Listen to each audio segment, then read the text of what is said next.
आपको दिख रहा होगा एमजेपी रुड़कहंड यूनिवर्सिटी बरेली मोर यूनिवर्सिटी, यानी कि एमजेपी के लिए इंपॉर्टेंट है और अदर यूनिवर्सिटी के लिए भी वीडियो आपका बहुत इंपॉर्टेंट रहेगा।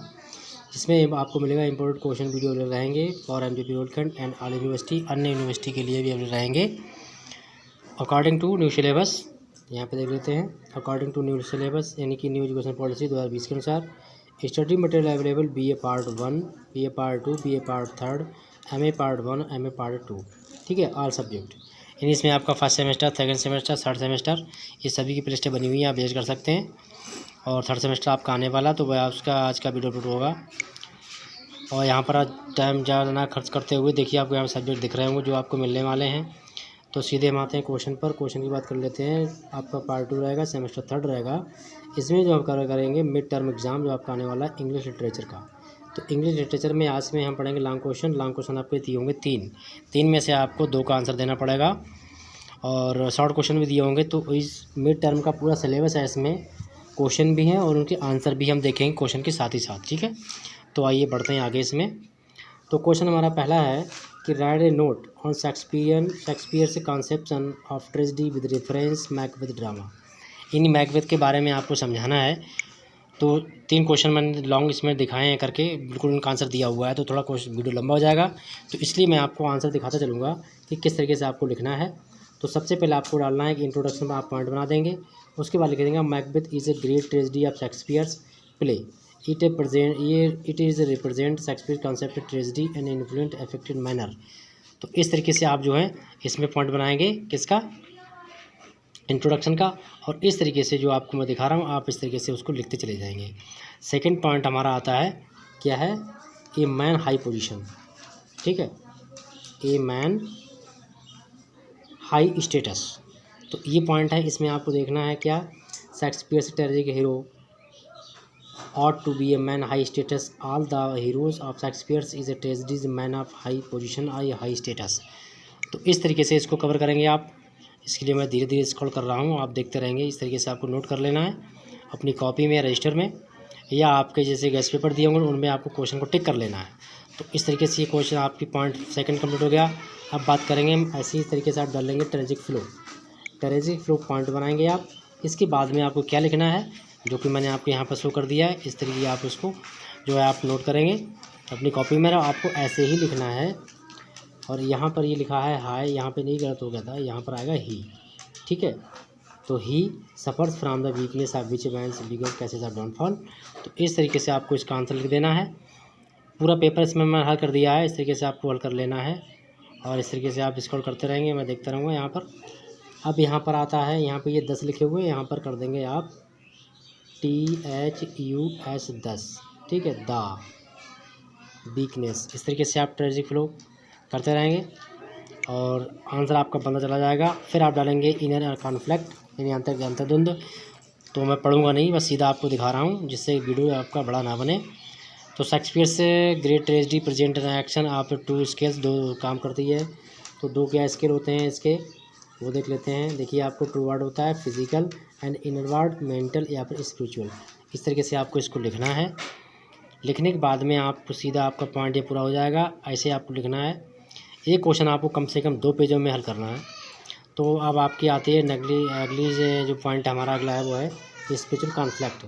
तो ये आ गया, इसको आप बनाएंगे और ऐसे ही जैसे मैंने आपको यहाँ पर जो मैटर दिया है वो आपको सेम वही लिख देना है, ठीक है। Representative the sense of duty and representative of good, ठीक है, on the physical skill also being motivated by the tragic flow. तो इस तरीके से आपको ये नोट कर देना है, ठीक है।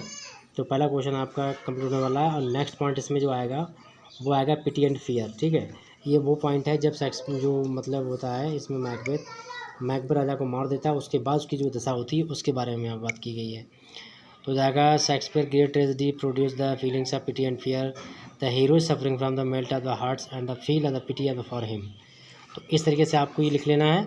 बाकी लॉन्ग क्वेश्चन जो भी आएंगे वो आपको बता दूंगा मैं, बहुत अच्छे आएंगे और इम्पोर्टेंट चल ही रहा है आपका तीनों। और आपका तीनों सेमेस्टर का वीडियो अवेलेबल है, first semester, second semester, third semester, सभी का अवेलेबल है। तो प्ले लिस्ट पर आप जरूर वेट कर लें एक बार, वहाँ आपको सारा मटेरियल मिल जाएगा। नेक्स्ट है, ये पॉइंट आपका पूरा हो जाता है। फिर आप बढ़ते हैं हम आगे के लिए कॉमिक रिलीफ।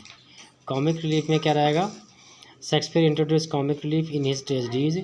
तो इस तरीके से आपको ये लाइनें आपको शो हो रही हैं, आपको बिल्कुल ही वैसे ही लिख देना है। तो क्वेश्चन आपका पहला कंप्लीट हो जाता है। दूसरा क्वेश्चन है discuss how arms and the man can be treated is an anti romantic comedy. एक तो क्वेश्चन ये रहेगा, अगर ये नहीं पूछता तो ऐसे ही पूछ लेगा comment on the show treatment of love and war in arms and the man. अगर ये नहीं पूछेगा तो आपको ऐसे पूछ लेगा discuss the themes of the play arms and the man. तो आप इस तरीके से इसको हल करेंगे। तो यहाँ पर आपको क्या करना है, ऐसे आपको इंट्रोडक्शन एक पॉइंट बनाना है, उसके बाद में आपको लिख देना है। इंट्रोडक्शन में आप क्या लिखेंगे, प्ले के बारे में लिखेंगे और लिखेंगे आपको जो आप नाटक पढ़ रहे हो उसके बारे में, और लिखेंगे आप राइटर के बारे में, किसने किसने लिखा है, राइटर का नाम क्या है, तो वो उस तरीके से आपको लिखना है। तो यह war between Bulgaria and Siberia Serbia in 1885 1885 में जो युद्ध हुआ था, यही है anti romantic comedy with the love and war. तो ये आपका पॉइंट पूरा जाता है। नेक्स्ट पॉइंट हमारा है मेजर सर्जियस। मेजर सर्जियस के बारे में लिखना है आपको, यहाँ पॉइंट पड़े हुए हैं, तो ऐसे ही आपको उसमें लिख देना है और आप इसको नोट कर लीजिए क्योंकि 13 तारीख में आपका पेपर है। तो इस वीडियो को आप ज़्यादा वायरल कर दीजिए, सब दोस्तों में भेज दीजिएगा जिससे इसका बेनिफिट सभी को मिल सके। नेक्स्ट पॉइंट बनाएंगे हम ब्लेंडसली एज ए प्रोफेशनल सोल्जर। मतलब जो ब्लेंडसली होता है वो प्रोफेशनल सोल्जर होता है, ना कि रियलिटी में, ठीक है। तो लिखा भी है captain Bluntschli is a Swiss soldier who is join the Siberian army professional, ठीक है, सोल्जर ही नो इट। इस तरीके से आपको स्कोर करके दिखा रहा हूँ मैं, इसको आपको नोट कर लेना है। आप क्वेश्चन भी टिक कर सकते हो अपने गैस पेपर में। पुलिस क्लेवरी चार्ज, इस तरीके से आपको ये यहाँ से होता रहेगा, स्कोर कर रहा हूँ मैं, आप देखते रहिएगा। और बढ़ते हैं हम नेक्स्ट पॉइंट की ओर। ब्लेंडसली एंटी हीरोइक बिहेवियर, यानी ब्लेंडसली का एंटी हीरोइक बिहेवियर कैसा होता है। तो Bluntschli climb a water pipe and enter the room of Raina through a window. वह रैना के रूम में एक विंडो के माध्यम से अंदर पहुंचता है लेट एट नाइट, रात में देर से। तो he force Raina to give him shelter and to point to pistol which is unloaded in fact when the Bulgaria soldiers to away go away, ठीक है। वो उसके अंदर जाता है रैना के रूम में और उनसे कुछ खाने के लिए मांगता है, कहता है मैं आई एम वेरी हंग्री, मैं बहुत भूखा हूँ। तो वो उसके लिए कुछ देती है, यानी gives him some chocolate cream, वो चॉकलेट और क्रीम दे देती है। नेक्स्ट है टीचिंग ऑफ रैना। रैना की सीख क्या है। Bluntschli also disclose of Raina how to Sergius foolishly attacked his battery. तो इस तरीके से ये पॉइंट बना हुआ है, आपको इस तरीके से लाइनें लिख देनी है। नेक्स्ट पॉइंट है आपका एक्सपोजर ऑफ हायर लव, यानी कि उच्च प्रेम का मतलब त्याग, क्या कैसे छोड़ते हैं वो। Major Petkoff and major Sergius return to home, यानी मेजर पेटकॉफ और मेजर सर्जियस दोनों ही सर्जियस साथ साथ वापस आते हैं युद्ध के अंत में। They are extremely received by Catherine, और उन सभी के लिए कैथराइन के द्वारा रिसीव किया जाता है, उनका स्वागत करती है। एंड रैना, दोनों Sergius and Raina express their love to each other, दोनों ही दूसरे के प्रति प्रेम अपना प्रेम दिखाते हैं। Louka is a maid servant engage with Nicola, जिसकी निकोला साथ शादी हो जाती है। Major when Major Sergius find her alone he express his love with Raina. Next आप डालेंगे कंक्लूजन, तो इस तरीके से आप इसका आंसर लिख देंगे। So we can say that we see in this play romantic ideas love and war are satirised तो realistic ideas are portrayed which are wit is truth, यानी योग्यता और सच के आधार पर है। And is based on realism, मतलब जो नाटक है ये इसका जो राइटर है कौन है, जे बी शाह है, जॉर्ज बर्नार्ड शाह, तो वो वास्तविकता पर काम करते हैं। Hence becomes a very delightful and interesting, और नाटक बहुत ही इंटरेस्टिंग है और आनंददायक होता है। तो इस तरीके से आपका आंसर कंप्लीट होता है। नेक्स्ट हमारा आंसर है comment on the title of all my sons, जो आर्थर मिलर का जो प्ले है उसके बारे में लिखना है। तो ऐसे लिख देंगे आप title of the all my sons से, आप ये लिखा हुआ आंसर है, यहाँ पॉइंट बनाएंगे और इस तरीके से आप पॉइंट बना के ये पॉइंट डाल के ऐसे आप लाने लिख देंगे। तो इसके साथ ही आपका जो आंसर है वो जो है वो कवर हो जाएगा। जैसे क्या रहेगा, main theme of the play is personal relationship, मतलब इसकी जो मेन थीम है वो पर्सनल रिलेशनशिप, अपने रिश्तेदारी पर है, रिश्ते पर है, बिटवीन द फादर एंड सन, पुत्र और बेटे के बीच है, जिसमें कौन कौन होता है। जियो relationship with the son Larry, Larry भी एक पुत्र का नाम है, एंड जियो इसका सन है। एंड कैरिस उनके साथ भी एक स्टोरी है जो कि रिलेशनशिप दिखाया जाएगा, इसमें दिखाया जाता है। The story of this play is very interesting, इस कहानी की, इस प्ले की स्टोरी है बहुत ही इंटरेस्टिंग है, मज़ेदार कहानी है। The theme of personal relationship, second points का बनता है थीम ऑफ पर्सनल रिलेशनशिप। पहले इंट्रोडक्शन था, यानी कि वास्तविक जो रिश्तेदारी है उसका कथा वस्तु ऐसी है। तो कैसे? Arthur Miller's most favourite theme is personal relationship, its various aspects and complicates tis all my sons.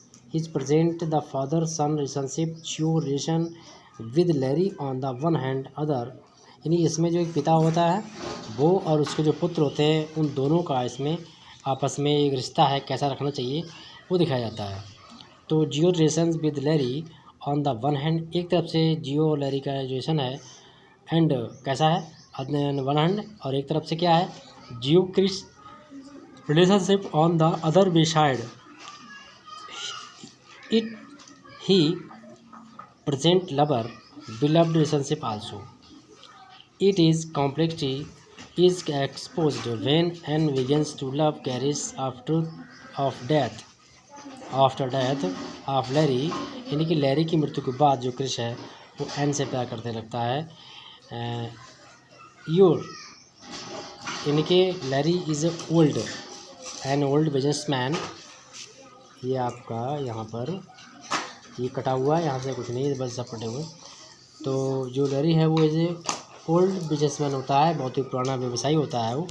Who manufacture से जो बनाता है एंड सप्लाई सिलेंडरों को बनाता है, सप्लाई करता है किसके लिए? Head for aircraft of the air force. मतलब एयरक्राफ्ट आप सुनते हो, जाना होगा, एयरक्राफ्ट होता है जो उड़ने वाला होता है, छोटा जहाज।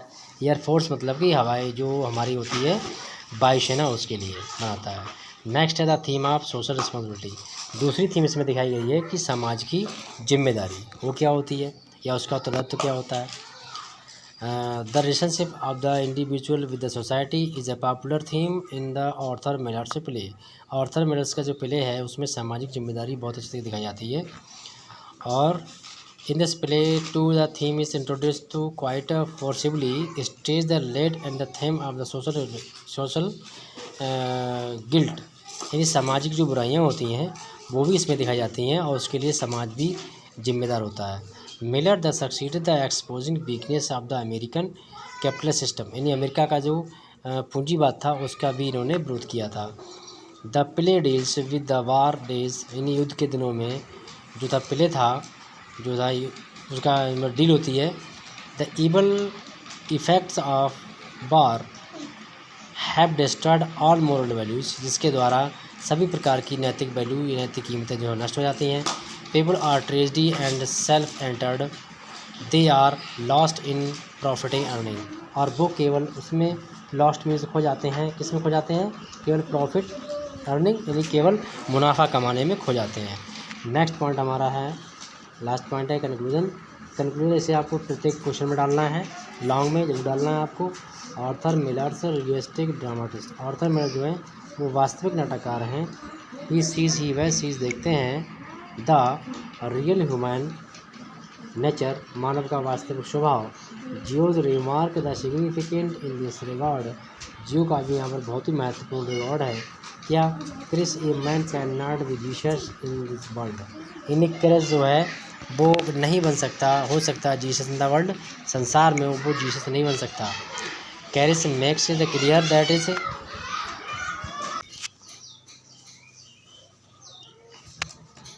तो इसमें आपका दिया हुआ है Chris makes him clear that everybody can at least feel he social responsibility, यानी सभी अंत में जो है क्या सामाजिक उत्तरदायित्व को महसूस करते हैं।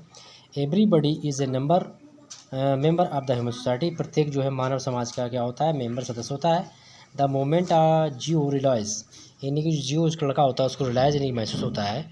क्या महसूस होता है? ही कॉमिटेड सोसाइटेड, और वो इस चीज़ से भ्रमित होकर, परेशान होकर क्या करता है? वो अपने आप को सोसाइटी के कमिट कर देता है, यानी कि वो अपनी आत्महत्या कर लेता है। ठीक है, तो इस तरीके से जो है सुसाइड कर देता है, सुसाइड आत्महत्या कर देते हैं। 10 इस प्रकार द टाइटल अल्मेशन, जो टाइटल है अल्मेशन मतलब मेरे सभी पुत्र, is appropriate to the theme the story of the play, क्योंकि ये पूरी कहानी और उसकी जो स्टोरी है वो प्ले के इर्द गिर्द घूमती रहती है। तो ये 3 क्वेश्चन थे आपके लॉन्ग, जो कि आपको 2 करने हैं 3 में से, मैंने तीनों बता दिए हैं। अब आपको शॉर्ट क्वेश्चन करने पड़ेंगे। शॉर्ट क्वेश्चन आपके 4 दिए हुए हैं, ये आपको अपने गैस पेपर में आपको टिक कर लेना है। What do you know Raina Sergius relationship, आप रैना और सेरिजस की रिलेशनशिप के बारे में क्या जानते हैं। नेक्स्ट हमारा है right A short note on closet drama.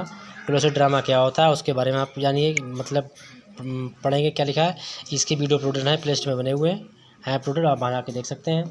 Third question है explain the term of tragedy comedy its importance and English drama. इसका भी वीडियो आपका क्वेश्चन जो है अपलोडेड है प्लेलिस्ट के रूप में, प्लेलिस्ट के अंदर आप वहाँ जाके देख सकते हैं। नेक्स्ट दिया है how did lady Macbeth responsible in the Macbeth brain. यानी लेडी मैकबेथ जो होती है वो मैकबेथ के लिए ब्रेन बनाने में कहाँ तक जिम्मेदार है। तो ये भी जो क्वेश्चन आपका वीडियो में अपलोडेड है, अगर नहीं मिलता आप कमेंट करिएगा, आपको सुबह तक ये वीडियो मिल जाएगा, क्योंकि आपको 13 तारीख का पेपर है, कल संडे है, संडे का टाइम आपके पास है। तो आई होप वीडियो पसंद आया हो, पसंद आया लाइक कर दीजिएगा, दोस्तों में शेयर कर दीजिए, और फर्स्ट टाइम विजिट करते हो तो चैनल को सब्सक्राइब कर लीजिएगा for more videos. Thank you, मिलते हैं नेक्स्ट।